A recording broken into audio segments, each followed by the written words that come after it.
ನಮಸ್ತೆ ಎಲ್ಲರಿಗೂ. Lucky life ಟಿಪ್ಸ್ಗೆ ನಿಮಗೆಲ್ಲರಿಗೂ ಸ್ವಾಗತ. ಇವತ್ತು ಈ ಒಂದು ತುಂಬಾ ವಿಶೇಷವಾದ ಮಾಹಿತಿ ಅಂತಲೇ ಅನ್ನಬಹುದು. ಒಬ್ಬ ಸಂಪೂರ್ಣ ಮಹಿಳೆ ಈ ಪತಿನ ಹೇಗೆ ನೋಡಿಕೊಳ್ಳೋದು, ಯಾವ ರೀತಿ ಇರಬೇಕು, ಒಂದು ಆಳವಾದ ಒಂದು ವಿಶ್ಲೇಷಣೆ ಅಂತಲೇ ಅನ್ನಬಹುದು. ನಿಮ್ಮ ಮುಂದೆ ಈ ಹಂಚಿಕೊಳ್ಳುತ್ತಿರುವ ವಿಷಯ ಕೇವಲ ಒಂದು ಸಾಮಾನ್ಯ ಪ್ರೇಮ ಕಥೆಯಲ್ಲ. ಇದು ಭಾವನೆಗಳ ಅತ್ಯಂತ ಆಳವಾದ ಸತ್ಯ. ಒಬ್ಬ ಸ್ತ್ರೀ ತನ್ನ ಮನಸ್ಸಿನ ಆಳದಲ್ಲಿ ಒಬ್ಬ ಪುರುಷನನ್ನು ಕೇವಲ ಇಷ್ಟಪಡಲ್ಲ, ಅದು ಪ್ರೀತಿಸುವುದಿಲ್ಲ. ಬದಲಾಗಿ ಅವನೇ ತನ್ನ ಜೀವನ ಸಂಗಾತಿ ಎಂದು ಈಗಾಗಲೇ ಅವಳು ನಿರ್ಧಾರ ಮಾಡಿಕೊಂಡಿರ್ತಾಳೆ. ಆಕೆಯ ಹೃದಯದಲ್ಲಿ ತನ್ನ ಸ್ಥಾನವು ಸುಮ್ಮನೆ ಸಿಗಲ್ಲ. ಅದು ಬಹಳನೇ ಆಲೋಚಿಸಿ, ನಿಮ್ಮ ಗುಣಗಳನ್ನು ಅಳೆದು ಸುರಿದು ಸಂಪೂರ್ಣ ಸಮರ್ಪಣಾ ಭಾವದಿಂದ ತೆಗೆದುಕೊಂಡ ನಿರ್ಧಾರ ಆಗಿರುತ್ತೆ. ಈ ಲೋಕದ ದೃಷ್ಟಿಯಲ್ಲಿ ಆಕೆ ನಿಮ್ಮೊಂದಿಗೆ ಸಾಮಾನ್ಯ ಗೆಳತಿಯಂತೆ ನಗುತ್ತಾ ಮಾತನಾಡುತ್ತಾ ಇರಬಹುದು. ಆದರೆ ಆಕೆಯ ಒಳಗಿನ ಪ್ರಪಂಚದಲ್ಲಿ ನೀವು ಈಗಾಗಲೇ ಆಕೆಯ ಪತಿಯಾಗಿ ನೀವು ಬಿಟ್ಟಿರ್ತೀರ. ಆ ಅದೃಶ್ಯ ಪ್ರಪಂಚವನ್ನು, ರಹಸ್ಯಗಳನ್ನು ಇಂದು ನಾವು ಸಂಪೂರ್ಣವಾಗಿ ತಿಳಿಯೋಣ. ಆಕೆಯ ಒಳಗಿನ ಪ್ರಪಂಚ ಮತ್ತು ನಿಮ್ಮ ಒಂದು ಸ್ಥಾನ. ಜಗತ್ತಿನ ಮುಂದೆ ಆಕೆ ಸಾಮಾನ್ಯವಾಗಿಯೇ ಇರ್ತಾಳೆ, ನಿಮ್ಮ ಜೊತೆ ತಮಾಷೆ ಮಾಡೋದು, ಕೆಲವೊಮ್ಮೆ ಈ ಒಂದು ಸಣ್ಣ ಪುಟ್ಟ ಸಿಟ್ಟು ತೋರಿಸಿಕೊಳ್ಳೋದು. ಆದರೆ ಆಕೆಯ ಮನಸ್ಸಿನ ಒಳಗೆ ಒಂದು ಸುಂದರವಾದ ಈ ಒಂದು ಸಾಮ್ರಾಜ್ಯ ಅನ್ನೋದು ನಿರ್ಮಾಣವಾಗಿರುತ್ತೆ. ಆ ಸಾಮ್ರಾಜ್ಯದ ಕೇಂದ್ರಬಿಂದು ನೀವೇ ಆಗಿರ್ತೀರ. ಅಲ್ಲಿ ಆಕೆ ತನ್ನ ಇಡೀ ಭವಿಷ್ಯವನ್ನು ನಿಮ್ಮ ಜೊತೆ ಈಗಾಗಲೇ ಕಲ್ಪಿಸಿಕೊಂಡಿದ್ದಾಳೆ. ಅಲ್ಲಿ ಮಾತುಗಳಿಗಿಂತ ಭಾವನೆಗಳೇ ಹೆಚ್ಚು ಮಾತನಾಡುತ್ತೆ. ನಿಮ್ಮ ಸಣ್ಣ ಅಭ್ಯಾಸಗಳು, ನಿಮ್ಮ ಈ ಒಂದು ಮೌನ, ನಿಮ್ಮ ಮಾತುಗಳು ಎಲ್ಲವನ್ನ ಆಕೆ ಸೂಕ್ಷ್ಮವಾಗಿ ಗಮನಿಸುತ್ತಾಳೆ. ನೀವು ಹೇಳದಿದ್ದರೂ ನಿಮ್ಮ ಕಷ್ಟಗಳನ್ನು ಆಕೆ ತನ್ನ ಹೃದಯದಿಂದ ಅರಿಯುತ್ತಾಳೆ. ನಿಮ್ಮ ಯಶಸ್ಸು ಆಕೆಗೆ ಹಬ್ಬದ ಒಂದು ಸಂಭ್ರಮ ರೀತಿ ಇರುತ್ತೆ. ಆಕೆ ಬೆಳಿಗ್ಗೆ ಎದ್ದ ತಕ್ಷಣ ಮೊದಲು ಹುಡುಕುವುದು ನಿಮ್ಮ ಹೆಸರನ್ನು. ನಿಮ್ಮಿಂದ ಒಂದು ಸಂದೇಶ ಬರದಿದ್ದರೆ ಆಕೆಯ ದಿನವು ಅದ್ಭುತವಾಗಿ ಪ್ರಾರಂಭವಾಗುತ್ತೆ. ಒಂದು ವೇಳೆ ಬರದಿದ್ದರೆ ಅವರು ಕೆಲಸದಲ್ಲಿ ಬ್ಯುಸಿ ಇರಬಹುದು ಎಂದು ತನಗೆ ತಾನೇ ಸಮಾಧಾನ ಮಾಡಿಕೊಳ್ತಾಳೆ. ಇದು ಕೇವಲ ಆಕರ್ಷಣೆಯಲ್ಲ, ಇದು ಮನಸ್ಸಿನ ಸಂಪೂರ್ಣ ಒಂದು ಅಂಗೀಕಾರ. ಯಾವಾಗ ಒಬ್ಬ ಸ್ತ್ರೀ ನಿಮ್ಮನ್ನು ಪತಿ ಎಂದು ಭಾವಿಸುತ್ತಾಳೆ, ಆಕೆಯ ವರ್ತನೆಯಲ್ಲಿ ಒಂದು ರೀತಿಯ ಪಕ್ವತೆ ಬರುತ್ತೆ. ಒಬ್ಬ ಪತ್ನಿ ತನ್ನ ಪತಿಯನ್ನು ಹೇಗೆ ಕಾಳಜಿ ಮಾಡ್ತಾಳೋ ಅದೇ ರೀತಿ ಆಕೆ ನಿಮ್ಮನ್ನು ನೋಡಿಕೊಳ್ಳಲು ಬಯಸ್ತಾಳೆ. ನೀವು ಈ ಊಟ ಮಾಡಿದ್ದೀರಾ ಆಕೆಯ ಒಂದು ಕೇವಲ ಪ್ರಶ್ನೆ ಅಲ್ಲ, ಇದು ಒಂದು ಔಪಚಾರಿಕತೆಯಲ್ಲ. ಆದರೆ ಇದರ ಹಿಂದೆ ಅಪ್ಪಟವಾದ ಕಳಕಳಿ ಇರುತ್ತೆ. ನೀವು ಮನೆಗೆ ತಡವಾಗಿ ಬಂದರೆ ಆಕೆಗೆ ಅತೀಂದ್ರಿಯವಾಗಿ ಒಂದು ರೀತಿಯ ಆತಂಕ ಅನ್ನೋದು ಶುರುವಾಗುತ್ತೆ. ನಿಮ್ಮ ಜೀವನದ ಕಷ್ಟಗಳು ಆಕೆಯ ಕಷ್ಟಗಳಾಗಿ ಬದಲಾಗುತ್ತೆ. ಆಕೆ ತನ್ನ ಕನಸಿನಲ್ಲಿ ನಿಮ್ಮ ಜೊತೆ ಒಂದು ಸುಂದರವಾದ ಮನೆಯನ್ನು ಕಟ್ಟಿಕೊಳ್ತಾಳೆ. ನೀವು ದಣಿದು ಬಂದಾಗ ತನ್ನ ಹೆಗಲ ಮೇಲೆ ನಿಮ್ಮ ತಲೆಯನ್ನಿಟ್ಟು ಸಮಾಧಾನ ಪಡಿಸುವ ಕನಸು ಆಕೆಯದು. ನೀವು ಎಲ್ಲಾದರೂ ದೌರ್ಬಲ್ಯ ಪ್ರದರ್ಶಿಸಿದರೆ ನಿಮ್ಮನ್ನು ಗಟ್ಟಿಯಾಗಿ ಹಿಡಿದು ನಡೆಸುವ ಶಕ್ತಿ ತಾನು ಎಂದು ಆಕೆ ಈಗಾಗಲೇ ನಿರ್ಧರಿಸಿದ್ದಾಳೆ. ಇದು ಕೇವಲ ಪ್ರಣಯವಲ್ಲ, ಇದೊಂದು ಜವಾಬ್ದಾರಿ. ಆಕೆ ನಿಮ್ಮನ್ನು ಪತಿ ಎಂದು ಒಪ್ಪಿಕೊಂಡ ಕ್ಷಣವೇ ನಿಮ್ಮ ಜೀವನದ ಇತರ ಎಲ್ಲ ಆಯ್ಕೆಗಳನ್ನು ಮುಚ್ಚಿಬಿಟ್ಟಿರುತ್ತಾಳೆ. ಆಕೆಯ ದೃಷ್ಟಿಯಲ್ಲಿ ನಿಮ್ಮನ್ನು ಹೊರತುಪಡಿಸಿ ಬೇರೊಬ್ಬ ಪುರುಷನಿಗೆ ಜಾಗ ಇಲ್ಲ. ಆಕೆ ತನ್ನ ಮರ್ಯಾದೆಯನ್ನು ನಿಮ್ಮ ಹೆಸರಿನೊಂದಿಗೆ ಜೋಡಿಸಿಕೊಳ್ತಾಳೆ. ಯಾರಾದರೂ ನಿಮ್ಮ ಬಗ್ಗೆ ಕೆಟ್ಟದಾಗಿ ಮಾತನಾಡಿದ್ರೆ ಸಾಕು, ಆಕೆಗೆ ತನಗಾದ ಅವಮಾನದಷ್ಟೇ ನೋವಾಗುತ್ತೆ. ಅದೇ ರೀತಿ ಯಾರಾದರೂ ನಿಮ್ಮನ್ನು ಹೊಗಳಿದರೆ ಆಕೆಯ ಮುಖದಲ್ಲಿ ಹೆಮ್ಮೆಯ ನಗು ಮೂಡುತ್ತೆ. ನಿಮ್ಮ ತಪ್ಪುಗಳನ್ನು, ನಿಮ್ಮ ಕೋಪವನ್ನು ಆಕೆ ಕ್ಷಮಿಸುತ್ತಾಳೆ. ಪರವಾಗಿಲ್ಲ, ಕಾಲಕ್ರಮೇಣ ಎಲ್ಲವೂ ಸರಿಯಾಗುತ್ತೆ ಎಂಬ ಅತಿಯಾದ ನಂಬಿಕೆ ಆಕೆಯನ್ನು ನಿಮ್ಮೊಂದಿಗೆ ಕಟ್ಟಿಹಾಕುತ್ತೆ. ಇದು ಒಂದೇ ದಿನದಲ್ಲಿ ಆದ ಬದಲಾವಣೆಯಲ್ಲ. ನೀವು ಆಕೆಗೆ ನೀಡಿದ ಒಂದು ಗೌರವ, ಆಕೆಗೆ ನೀಡಿದ ಸುರಕ್ಷತೆಯ ಭಾವನೆ ಈ ನಿರ್ಧಾರಕ್ಕೆ ಕಾರಣ. ಅವಳು ತನ್ನ ಹಳೆಯ ನೋವುಗಳನ್ನು, ತನ್ನ ಅತಿ ದೊಡ್ಡ ಭಯವನ್ನು ನಿಮ್ಮ ಮುಂದೆ ಹೇಳಿಕೊಂಡಾಗ ನೀವು ಆಕೆಯನ್ನು ಹೀಯಾಳಿಸಿಲ್ಲ, ಬದಲಾಗಿ ಆಕೆಯ ಕೈ ಹಿಡಿದಿರಿ, ಆಕೆಯನ್ನು ಒಬ್ಬ ವ್ಯಕ್ತಿಯಾಗಿ ಗೌರವಿಸಿದಿರಿ. ಈ ಘಟನೆಗಳೇ ಆಕೆಯ ಮನಸ್ಸಿನಲ್ಲಿ ನಿಮ್ಮನ್ನು ಉನ್ನತ ಸ್ಥಾನದಲ್ಲಿ ನಿಮ್ಮನ್ನು ಕೂರಿಸಿದೆ. ಆಕೆ ಈಗ ಕೇವಲ ಇಂದು ಅಥವಾ ನಾಳೆಯ ಬಗ್ಗೆ ಯೋಚಿಸುತ್ತಿಲ್ಲ. ದಶಕಗಳ ನಂತರ ಬದುಕನ್ನು ನಿಮ್ಮ ಜೊತೆ ಕಲ್ಪಿಸಿಕೊಳ್ಳುತ್ತಿದ್ದಾಳೆ. ತನ್ನ ಪೋಷಕರು ನಿನಗೆ ಯಾರ ಜೊತೆ ಬಾಳಲು ಇಷ್ಟ ಎಂದು ಕೇಳಿದರೆ ಹೆಮ್ಮೆಯಿಂದ ನಿಮ್ಮ ಹೆಸರನ್ನು ಹೇಳುವ ಧೈರ್ಯವನ್ನು ಆಕೆ ಈಗಾಗಲೇ ಸಂಗ್ರಹಿಸಿದ್ದಾಳೆ. ಪ್ರೀತಿ ಎಷ್ಟು ಆಳವಾಗಿರುತ್ತದೆಯೋ ಕಳೆದುಕೊಳ್ಳುವ ಭಯವೂ ಅಷ್ಟೇ ಹೆಚ್ಚಾಗುತ್ತೆ. ಅದಕ್ಕಾಗಿಯೇ ಆಕೆ ಕೆಲವೊಮ್ಮೆ ಸಣ್ಣ ವಿಷಯಕ್ಕೂ ಅಸುರಕ್ಷಿತಳಾಗುತ್ತಾಳೆ. ನೀವು ಒಂದು ದಿನ ಸರಿಯಾಗಿ ಮಾತನಾಡದಿದ್ದರೆ ಆಕೆಯ ಮನಸ್ಸು 106 ನಕಾರಾತ್ಮಕ ಆಲೋಚನೆಗಳಿಂದ ತುಂಬಿ ಹೋಗುತ್ತೆ. ಆಕೆ ಹೊರಗಿನಿಂದ ಬಲಿಷ್ಠಳಾಗಿ ಕಂಡರೂ ಒಳಗಿನಿಂದ ಮಗುವಿನಂತೆ ಮೃದುವಾಗಿರುತ್ತಾಳೆ. ತನ್ನ ನಿರ್ಧಾರವೇನಾದರೂ ತಪ್ಪಾಗಬಹುದೇ ಎಂಬ ಒಂದು ಸಣ್ಣ ಭಯ ಆಕೆಯನ್ನು ಕಾಡುತ್ತಿರುತ್ತೆ. ಆಕೆ ತನ್ನ ಜೀವನದ ಉದ್ದೇಶವನ್ನೇ ನಿಮ್ಮ ಸುತ್ತ ಹೆಣೆದುಕೊಂಡಿದ್ದಾಳೆ. ಈ ಕೆಲಸದ ವಿಚಾರವಿರಲಿ ಅಥವಾ ವೈಯಕ್ತಿಕ ನಿರ್ಧಾರವಿರಲಿ, ಇದು ನಿಮಗೆ ಇಷ್ಟವಾಗುತ್ತದೆಯೇ ಎಂದು ಆಕೆ ಮನಸ್ಸಿನಲ್ಲಿಯೇ 1000 ಬಾರಿ ಕೇಳಿಕೊಳ್ತಾಳೆ. ಇಂತಹ ದೊಡ್ಡ ವಿಶ್ವಾಸವನ್ನು ಪಡೆಯುವುದು ಅದೃಷ್ಟದ ಮಾತು. ಆದರೆ ಈ ವಿಶ್ವಾಸದ ಜೊತೆಗೆ ದೊಡ್ಡ ಜವಾಬ್ದಾರಿಯೂ ಬರುತ್ತೆ. ಆಕೆ ತನ್ನ ಮನಸ್ಸನ್ನು ಈಗಾಗಲೇ ಸ್ಥಿರತೆಗೊಳಿಸಿ. ಈಗ ಪ್ರಶ್ನೆ ಇರುವುದು ನಿಮ್ಮ ಬಗ್ಗೆ. ನೀವು ಆಕೆಯನ್ನು ಎಷ್ಟು ಗಂಭೀರವಾಗಿ ಪರಿಗಣಿಸಿದ್ದೀರಿ? ನೀವು ಆಕೆಯನ್ನು ಕೇವಲ ಸಮಯ ಕಳೆಯುವ ಸಾಧನ ಎಂದು ಏನಾದರೂ ಭಾವಿಸಿದರೆ ಆಕೆಗೆ ಆಗುವ ನೋವು ತುಂಬಾ. ಈ ಸ್ತ್ರೀಯ ನಂಬಿಕೆ ಒಮ್ಮೆ ಮುರಿದರೆ ಅದನ್ನು ಮತ್ತೆ ಸರಿಪಡಿಸುವುದು ಅಸಾಧ್ಯ. ಆದ್ದರಿಂದ ನೀವು ಆಕೆಯನ್ನು ನಿಜವಾಗಿ ಪ್ರೀತಿಸುತ್ತಿದ್ದರೆ ಆಕೆಗೆ ಮಾತುಗಳ ಮೂಲಕ ಭರವಸೆ ನೀಡಿ. ಒಬ್ಬ ಹೆಣ್ಣು ಮೌನವಾಗಿ ನಿಮ್ಮನ್ನು ಪತಿ ಎಂದು ಒಪ್ಪಿಕೊಂಡಾಗ ಆಕೆಗೆ ನಿಮ್ಮಿಂದಲೂ ಅದೇ ರೀತಿಯ ಬದ್ಧತೆ ಬೇಕಾಗುತ್ತೆ. ನಿಮ್ಮ ಮನೆಯವರ ಬಗ್ಗೆ ಮಾತನಾಡುವಾಗ ಅಥವಾ ಭವಿಷ್ಯದ ಆರ್ಥಿಕ ಸ್ಥಿತಿಯ ಬಗ್ಗೆ ಚರ್ಚಿಸುವಾಗ ಆಕೆಯನ್ನು ಒಳಗೊಳ್ಳಿ. ಇದು ಆಕೆಯ ವಿಶ್ವಾಸವನ್ನು ನೂರ್ಮಡಿಗೊಳಿಸುತ್ತೆ. ಒಂದು ವೇಳೆ ನೀವು ನಿಮ್ಮ ಮನಸ್ಸಿನಲ್ಲಿ ಗೊಂದಲವಿದ್ದರೆ ಅಥವಾ ನೀವು ಆಕೆಯ ಬಗ್ಗೆ ಅಷ್ಟು ಗಂಭೀರವಾಗಿಲ್ಲದಿದ್ದರೆ ಆಕೆಯನ್ನು ಭ್ರಮೆಯಲ್ಲಿ ಇರಿಸಬೇಡಿ. ಏಕೆಂದರೆ ಆಕೆ ಭಾವನಾತ್ಮಕವಾಗಿ ಬಹಳನೇ ದೂರ ಸಾಗಿಬಿಟ್ಟಿದ್ದಾಳೆ. ಸುಳ್ಳು ಭರವಸೆಗಳಿಗಿಂತ ಕಹಿ ಸತ್ಯವೇ ಮೇಲು. ಆದರೆ ಆಕೆ ನಿಮ್ಮ ಜೀವನದ ಶಕ್ತಿಯಾಗಬಲ್ಲಳು ಎಂಬ ನಂಬಿಕೆ ನಿಮಗಿದ್ದರೆ ಆಕೆಯನ್ನು ಎಂದಿಗೂ ಸಹ ಕೈ ಬಿಡಬೇಡಿ. ಜೀವನದಲ್ಲಿ ಸುಂದರವಾದ ಮುಖಗಳು ಸಿಗಬಹುದು, ಆದರೆ ಸುಂದರವಾದ ಮತ್ತು ನಿಷ್ಠಾವಂತ ಮನಸ್ಸು ಸಿಗುವುದು ಬಹಳನೇ ಅಪರೂಪ. ಆಕೆ ನಿಮ್ಮನ್ನು ತನ್ನ ಸರ್ವಸ್ವ ಎಂದು ಭಾವಿಸಿರುವಾಗ ಆಕೆ ಜೀವನದ ನಾಯಕನಾಗಿ ನಿಲ್ಲಬೇಕು. ಆಕೆಗೆ ನೀವು ಪ್ರೀತಿ ಎಂಬುದು ಕೇವಲ ಒಂದು ಭಾವನೆಯಲ್ಲ, ಅದು ಪ್ರತಿದಿನವೂ ನಾವು ಮಾಡುವ ನಿರ್ಧಾರ ಮತ್ತು ನಾವು ತೋರಿಸುವ ಬದ್ಧತೆ.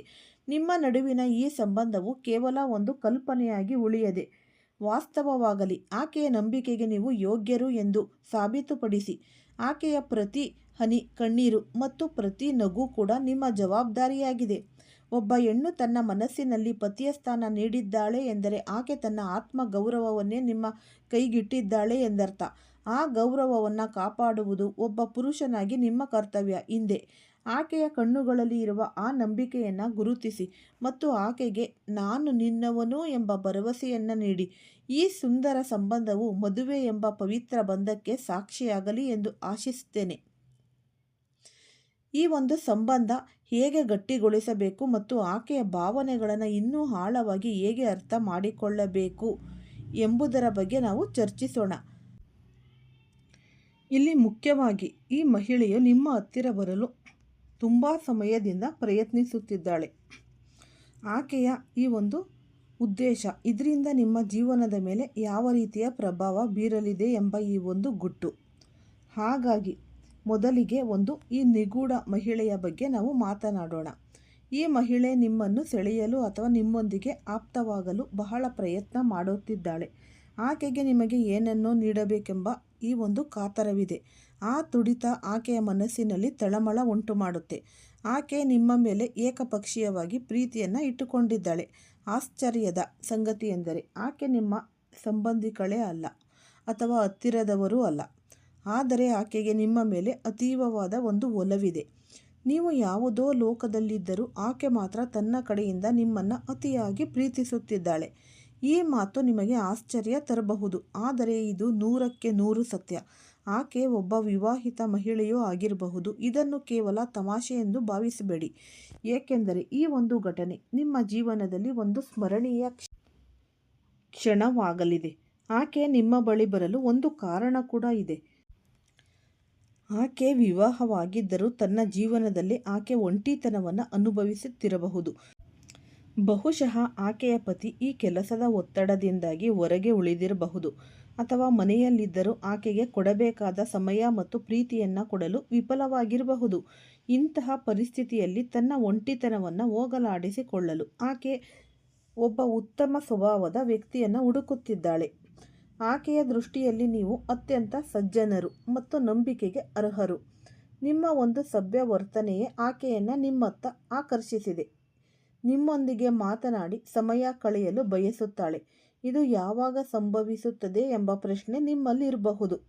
ಇಂದಿನಿಂದ 5 ದಿನಗಳ ನಂತರ ಮಧ್ಯಾಹ್ನ 12:30ರಿಂದ 1:30 ಅವಧಿಯಲ್ಲಿ ಆಕೆ ನಿಮ್ಮನ್ನು ಭೇಟಿ ಮಾಡುವ ಸಾಧ್ಯತೆ ಕೂಡ ಇರುತ್ತೆ. ಈ ಸಮಯವನ್ನು ನೆನಪಿನಲ್ಲಿಡಿ. ಈ ಸಮಯದಲ್ಲಿ ಹೆಚ್ಚಿನವರು ಕೆಲಸದಲ್ಲಿ ಅಥವಾ ವಿಶ್ರಾಂತಿಯಲ್ಲಿ ಇರುವುದರಿಂದ ಆಕೆ ತನ್ನ ಭೇಟಿಗಾಗಿ ಆ ಸಮಯವನ್ನೇ ಆರಿಸಿಕೊಂಡಿದ್ದಾಳೆ. ಆದರೆ ಒಂದು ಎಚ್ಚರಿಕೆ, ಯಾವುದೇ ತಪ್ಪುದಾರಿಗೆ ತುಳಿಯಬೇಡಿ. ಇದು ಕೇವಲ ಒಂದು ಪ್ರೇಮದ ಸಂಕೇತವಾಗಿರಬಹುದು ಅಥವಾ ಜೀವನದ ಒಂದು ಮಧುರ ಘಟನೆಗಾಗಿ ಉಳಿದಿರಬಹುದು.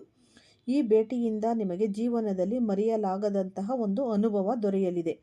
ನೀವು ಬಂಗಾರ, ಬೆಳ್ಳಿ ಅಥವಾ ಈ ಮುತ್ತು ರತ್ನಗಳನ್ನು ಮರೆಯಬಹುದು, ಆದರೆ ಆಕೆ ನೀಡುವ ಆ ಮಾತು ಅಥವಾ ಪ್ರೀತಿಯನ್ನು ಎಂದಿಗೂ ಮರೆಯಲು ಸಾಧ್ಯವೇ ಇಲ್ಲ.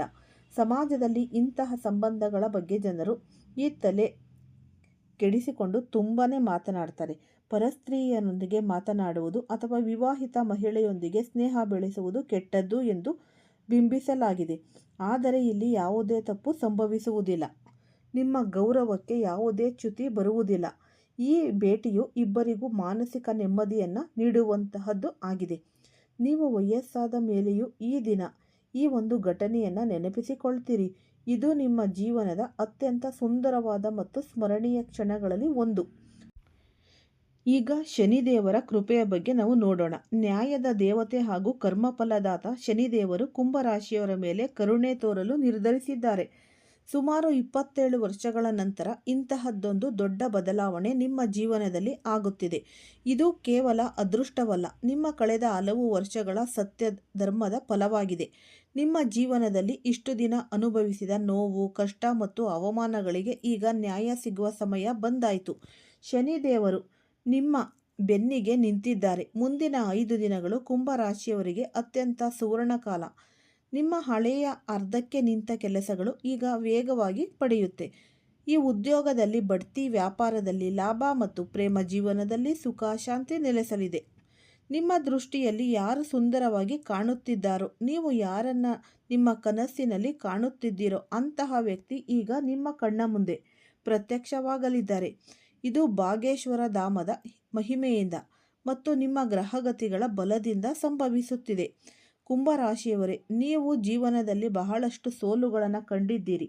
ಇತರರಿಗೆ ಸಹಾಯ ಮಾಡಿ ನೀವೇ ಮೋಸ ಹೋಗಿದ್ದೀರಿ. ನೀವು ಕಷ್ಟದಲ್ಲಿದ್ದಾಗಲೂ ಬೇರೆಯವರ ಕಣ್ಣೀರು ಒರೆಸುವ ಕೆಲಸ ಮಾಡಿದ್ದೀರಿ. ನಿಮ್ಮ ಈ ಒಂದು ನಿಸ್ವಾರ್ಥ ಗುಣವೇ ಶನಿದೇವರು ಮೆಚ್ಚಿದ್ದಾರೆ. ದೇವರು ನಿಮ್ಮ ಪ್ರತಿಯೊಂದು ನೋವನ್ನು ಗಮನಿಸಿದ್ದಾರೆ. ಈಗ ಆ ನೋವೆಲ್ಲವೂ ಹೂಮಳೆಯಾಗಿ ಬದಲಾಗುವ ಸಮಯ. ನಿಮ್ಮ ಆರ್ಥಿಕ ಪರಿಸ್ಥಿತಿ ಸುಧಾರಿಸುವುದು ಮಾತ್ರವಲ್ಲದೆ ಮಾನಸಿಕವಾಗಿಯೂ ನೀವು ಬಲಿಷ್ಠರಾಗುತ್ತೀರಿ. ನಕಾರಾತ್ಮಕ ಆಲೋಚನೆಗಳು ದೂರವಾಗಿ ಹೊಸ ಚೈತನ್ಯ ನಿಮ್ಮಲ್ಲಿ ಮೂಡುತ್ತೆ. ಈ ಬದುಕಿನಲ್ಲಿ ದಾರಿ ಕಾಣದಿದ್ದಾಗ ನಮಗೆ ದೇವರ ನೆನಪಾಗುತ್ತೆ. ಈಗ ಆ ಭಗವಂತನೇ ನಿಮ್ಮ ದಾರಿಯನ್ನು ಸುಗಮಗೊಳಿಸುತ್ತಿದ್ದಾನೆ. ಈ ಬದಲಾವಣೆಯು ಹೇಗೆ ಆಗುತ್ತೆ, ಅದು ಎಲ್ಲಿ ಆಗುತ್ತೆ ಎಂದು ಯೋಚಿಸಿ. ಸಮಯ ವ್ಯರ್ಥ ಮಾಡಬೇಡಿ. ಈಶ್ವರನು ಒಮ್ಮೆ ನಿರ್ಧರಿಸಿದರೆ ಅಸಾಧ್ಯವಾದದ್ದು ಯಾವುದೂ ಇಲ್ಲ. ನಿಮ್ಮ ಆತ್ಮದ ಶಕ್ತಿಯ ಮೇಲೆ ನಂಬಿಕೆ ಇಡಿ. ಮುಂಬರುವ ದಿನಗಳಲ್ಲಿ ನೀವು ಪ್ರಪಂಚದ ಅತ್ಯಂತ ಅದೃಷ್ಟವಂತ ವ್ಯಕ್ತಿ ಎಂದು ನಿಮಗೆ ಅನಿಸುತ್ತೆ.